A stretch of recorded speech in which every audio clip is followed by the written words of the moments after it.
দেখো বন্ধুরা, এখন বাজে সকাল 8টা। ঝমঝম করে বৃষ্টি নেমেছে। প্রচণ্ড গরম, তাপদাহে দুদিন ভুগছিলাম। হ্যাঁ, এখানে হাওড়াবাসীরা দেখো আজকে সকাল থেকে বৃষ্টি নেমেছে। এই জাস্ট নামলো ঝেপে বৃষ্টিটা। ভালো, একটু ঠান্ডা হবে, বলো, একটু স্বস্তি পাবো আমরা।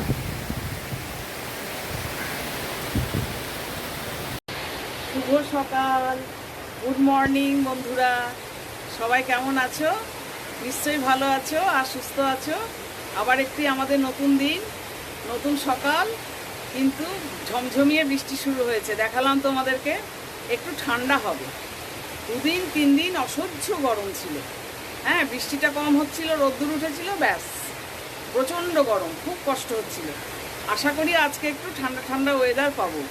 হ্যাঁ, একটু কাজকর্ম করে একটুখানি স্বস্তিতে কাজকর্মগুলো করতে পারবো আমরা সবাই। চলো তাহলে কাজে লেগে পড়ি। সমস্যা হচ্ছে এইটাই, জামা কাপড় শুকোবে না। জামা কাপড়ে সেই প্যান্ডেলই থেকে যাবে চারিদিক। সময় মতো বিকেলবেলায় সন্ধ্যাবেলায় জামা কাপড়গুলো তুলে আর ভাঁজ করতে পারবো না, সেই রয়েই যাবে ব্যালকনিতে সকাল অবধি। নয়তো বা ঘরে প্যান্ডেল বানিয়ে আবার দিতে হবে সব জামা কাপড়গুলোকে। হ্যাঁ, ঠিক আছে, চলো সব শুরু করি দিনটি। ব্রেকফাস্ট হলো, এবার ব্রেকফাস্ট করার পরেও আরেকবার চা খাচ্ছি। খুব খেতে ইচ্ছে করলো। বাইরে বৃষ্টিটা থেমে গেল। হ্যাঁ, চাটা খেয়ে নিই। আমি কিন্তু বারবার চা খাই। আপনারা বলবেন এই ভদ্রমহিলা দিনে কবার চা খায়। আমি চা খাই একটু বারবার। এবার চাটা খেয়ে একটু দম নিয়ে নিই, নিয়ে তারপরে এবার রান্নাঘরে ঢুকবো।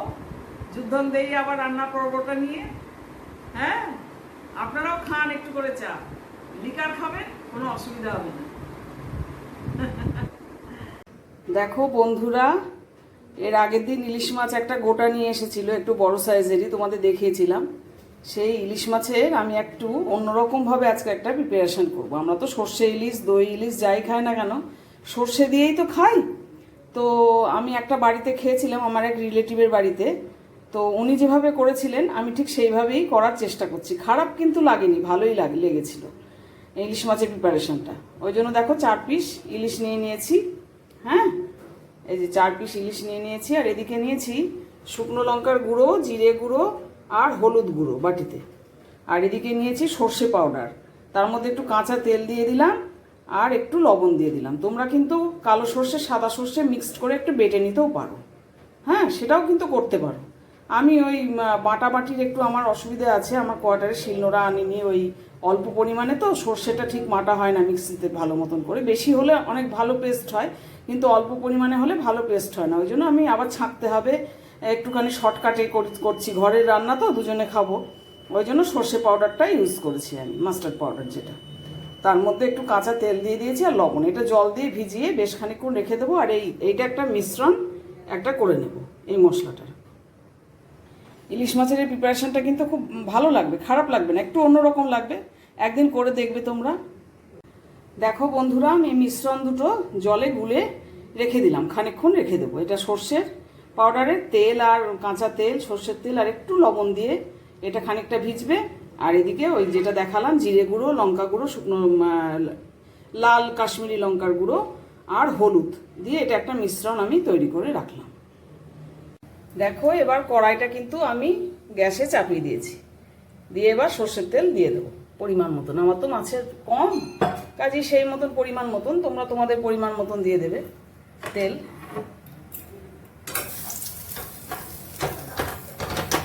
একটু গুলিয়ে নিলাম তেলটা চারিপাশে।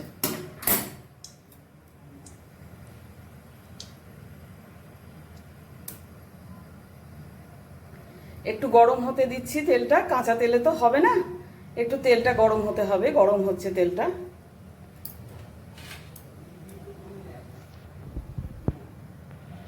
তেলটা যথারীতি গরম হয়ে গেছে। বাবলসগুলো এবার দেখো, এবার ফেটে যাচ্ছে সব বাবলসগুলো। আমি মাছগুলো এক এক করে দিয়ে দিলাম।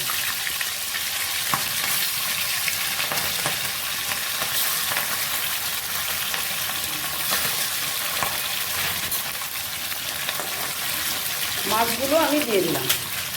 এবার ওর মধ্যেই আমি কিন্তু এই যে মশলাটা, যেটা জিরের যে মশলাটা, জিরে দিয়ে সেটা কিন্তু আমি দিয়ে দিলাম।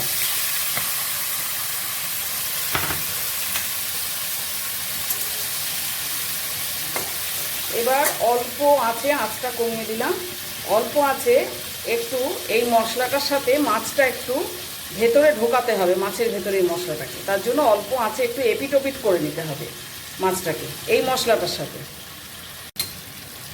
এবার আমি চেষ্টা করছি খুব সাবধানে সাবধানে একটু এপিট ওপিট করে নেওয়া। ইলিশ মাছ তো খুব ভয় লাগে, ভীষণ নরম মাছ, এপিট ওপিট করতে গিয়ে আবার ভেঙে না যায়।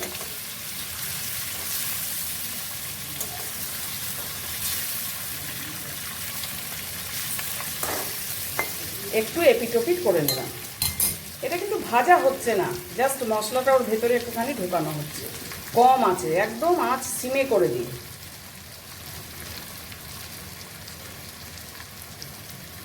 তোমরা একবার করে দেখবে, এটা কিন্তু আমি কোনোদিনই খাইনি। আমি এক রিলেটিভের বাড়িতে গিয়েছিলাম, তার বাড়িতে এইভাবে খেয়েছিলাম।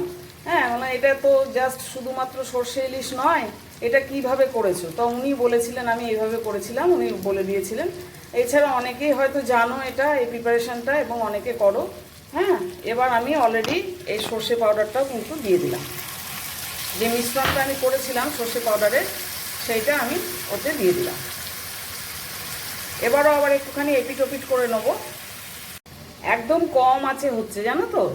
হ্যাঁ, সর্ষে পাউডারটা দিয়ে দিয়েছি, একদম কম আছে। এবার আমি খানিকটা বেশিক্ষণ রাখবো না, এবার একটু জল দিয়ে দেবো। আর যেহেতু মাছে নুন মাখানো রয়েছে, সর্ষে পাউডারে আমার নুন দেওয়া রয়েছিল অল্প একটুখানি, সেহেতু আমি এখন আর নুন টুন কিচ্ছু দিলাম না। আমি নামাবার সময় ওটা কিন্তু একবার দেখে নিয়ে, নুনের পরিমাণটা কেমন আছে দেখে নিয়ে, তখন আবার ওটা কম বেশি হলে সেই মতন দিয়ে দেবো। দিয়ে এবার কিন্তু এটা ঢাকা দিয়ে দেবো। তো আমি এটা ঢাকা দিয়ে দিলাম, কম আছে। এবার খানিকক্ষণ রান্না হতে দেবো, খুব কম সময়। এই পর্যায়ে এসেছে, ঢাকনি খুলে দেখলাম, হ্যাঁ, বেশ খানিকক্ষণ ফুটিয়ে নেওয়ার পর এবার আবার একটুখানি উল্টে দিতে হবে মাছগুলো। আমি উল্টে দিচ্ছি, বেশ ভয়ে ভয়ে উল্টাচ্ছি, কেননা ইলিশ মাছ এত নরম, উল্টাতে গিয়ে ভয় লাগে। এবং নুনটাও আমি কিন্তু অলরেডি চেক করে নিলাম। আপনারা সামান্য একটু মিষ্টি দেবেন এতে, নুনটা চেক করে নেবেন, একটু মিষ্টি দেবেন। আমি আর মিষ্টি দিলাম না, এইভাবেই রাখি। নামাবার মতন হয়েই গেছে। ইলিশ মাছের রান্না তো খুব তাড়াতাড়ি হয়ে যায়। একটু ওপর থেকে কাঁচা তেল দিয়ে দিলাম, কাঁচা সর্ষের তেল দিয়ে দিলাম। অলরেডি আমার ইলিশ মাছ রান্না কিন্তু ডান। আমি গ্যাস কিন্তু বন্ধ করে দিলাম, দেখুন গ্যাস বন্ধ করে দিয়েছি। হ্যাঁ, অলরেডি হয়ে গেছে। এবার কিন্তু আমি একটা পাত্রে ঢেলে নেব। দেখুন আমি একটি পাত্রে ঢেলে নিলাম।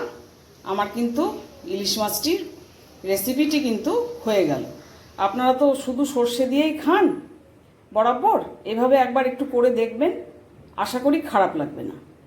ঠিক আছে, টাটা। কি দেখছো? হ্যাঁ, এই যে মোবাইল দেখছো? আচ্ছা, বলছি যে আজকে ইলিশ মাছটা কেমন লাগলো গো? ইলিশ মাছটা নো ডাউট ইলিশ মাছটাই ভালো ছিল। আজকে কি স্পাইসেস দিয়ে তুমি করেছো জানি না, আজকে টেস্টটা একটু ডিফারেন্ট লাগলো এবং ভালোই লাগলো। অন্যদিনে কম্পারেটিভলি, অন্যদিনের তুলনায় আজকে একটু ভালো লাগলো। মানে একই রকম খাই তো, যেটা একটু যাই ভালো লেগেছে। ভালো লেগেছে। আচ্ছা, ঠিক আছে। আর মাছটা ভালো ছিল তাই ভালো লাগলো, তাই তো? না, মাছটা তো অফকোর্স ভালো ছিল। হ্যাঁ, ভালো ছিল, ঠিক কথা, মাছটা ভালো ছিল। আর এমনি কোনো কিছু স্মেল বা কিছু লাগেনি তো, খারাপ কিছু লাগেনি তো? আর তোমার নুন টুন সব ঠিক ছিল, নুন ঝাল? তা তো তোমার হাতের এগুলো তো ভালোই ছিল। ভালো ছিল। আজকে সেই আমরা ওই মাসিমণির বাড়ি থেকে যেরকম খেয়ে এসেছিলাম না একদিন ইলিশ, আমি জিজ্ঞেস করেছিলাম লাল লাল ইলিশ এটা কী দিয়ে করেছো, শুধু সর্ষে দিয়ে নয়, হ্যাঁ এটা কী দিয়ে করেছো? তো উনি বলে দিয়েছিলেন আমাকে কী দিয়ে করেছিল। হঠাৎ একটু মনে হলো যে ইলিশটা আছে বাড়িতে অনেক, তুমি তো বড় সড়ো একটা নিয়ে এসছো, তা আমি একটু করি ওইরকমভাবে ইলিশটা। আমার মনে ছিল প্রিপারেশনটা, কোনো দিনই করি না ভয়ে আমি, যে ভালো লাগবে না বলে। তা আজকে একটু সাহস করে করেই ফেললাম ওরকম। ভালো হয়েছে? যাক, শুনেও ভালো লাগলো। আমার মানে বুদ্ধি এবং পরিশ্রম তো না, ইলিশ মাছ রান্না করতে কিছুই পরিশ্রম হয় না, সব থেকে ইজি আর কি, ইলিশ মাছ রান্না করা সব থেকে ইজি। ঠিক আছে, হাতের মানে ব্যাপার থাকে প্লাস একটু ধৈর্য, হ্যাঁ একটু ধৈর্যের ব্যাপার থাকে, আর ইলিশ মাছ রান্না করা হচ্ছে সব থেকে ইজি। ঠিক আছে, আমার সন্ধেবাতি করা হলো বন্ধুরা। জয়গুরু। 6টা ঘড়িতে, ঠিক 6টা। জয় হনুমানজি, জয় জয় গোবিন্দায় নম, জয় গুরু, জয় মা লক্ষ্মী, গৃহে শান্তি বজায় রেখো ঠাকুর, জয় গুরু, জয় গুরু। সবাইকে সুস্থ রেখো। বন্ধুরা শুভ সন্ধ্যা, গুড ইভিনিং। কেমন আছেন সবাই? কেমন কাটছে দিনটি আপনাদের? নিশ্চয়ই ভালো কাটছে। হ্যাঁ, সবাই ভালো আছেন নিশ্চয়ই, আর সুস্থ আছেন এটা আশা করব। আমিও ঠিক আছি, ঈশ্বরের কৃপায় সব ঠিকঠাক চলছে, এখনো পর্যন্ত সব ঠিকঠাক চলছে। টিপ টিপ করে বৃষ্টি পড়ে যাচ্ছে বাইরে। হ্যাঁ, 2-3 দিন খুব রোদ্দুর হলো, গরমে হাঁপসে যাচ্ছিলাম। এখন তবু ঘরের মধ্যে কাজ করতে গেলে ঘাম তো হচ্ছেই, ভাদ্র মাসের গরম। আমার মা জানেন তো, ছোটোবেলায় বলতো ভাদ্র মাসের তাল পাকা গরম, প্রচণ্ড ভ্যাবসা একটা পচা গরম। ভাদ্র মাসের স্পেশালিটি হচ্ছে গরমের তাল পাকা গরম। তো সেই গরম, বাইরে বৃষ্টি হলেও ভেতরে মশার উপদ্রবটা খুব হয়ে যাচ্ছে। একটু ফাঁক পেলেই বাইরের মশাগুলো সব ঢুকে পড়ছে। বৃষ্টি পড়ছে, ওরা বাইরে বিচরণ করতে ওদের অসুবিধা হচ্ছে, ওরা ওই জন্য ঘরে ঢুকে পড়ছে। জানলা টানলা সব বন্ধ একদম, তাতে আরও গরমটা বেশি হচ্ছে ঘরের মধ্যে।